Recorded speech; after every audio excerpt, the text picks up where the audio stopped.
Le 28e sommet de l'IGAD sous haute tension.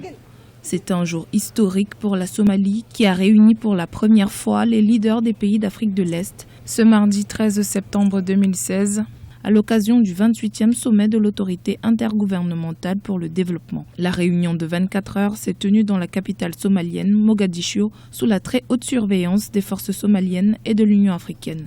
Al-Shabaab, le groupe terroriste à l'origine de l'attaque d'un hôtel près du palais présidentiel il y a 2 semaines, avait menacé de commettre des attentats. Le fait qu'un sommet de cette nature puisse se tenir à Mogadiscio est un signe clair du progrès que le gouvernement et le peuple somalien ont fait vers l'établissement de la paix et la stabilité, non seulement ici à Mogadiscio, mais en Somalie. Malgré les défis, nous allons dans la bonne direction.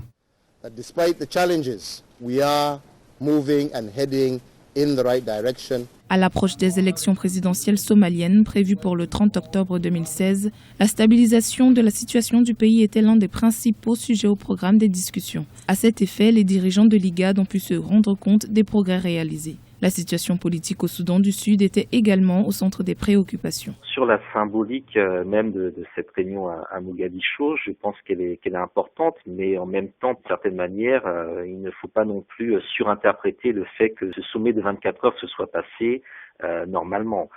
Ce qui reste à faire aujourd'hui, c'est réellement réinstaller un climat de sécurité dans toute sa capitale, Mogadiscio, et sur la plus grande partie du territoire.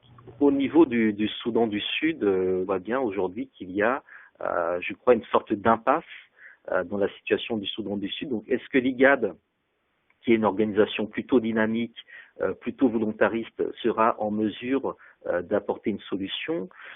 Cela reste à voir, en sachant que dans l'IGAD, il y a également plusieurs visions qui peuvent s'opposer.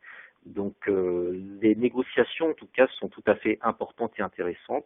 Reste à savoir sur quels termes elles vont se faire et quelles conclusions elles vont amener par la suite. La menace que représente Al-Shabaab, la filiale d'Al-Qaïda dans la Corne de l'Afrique, a été longuement débattue.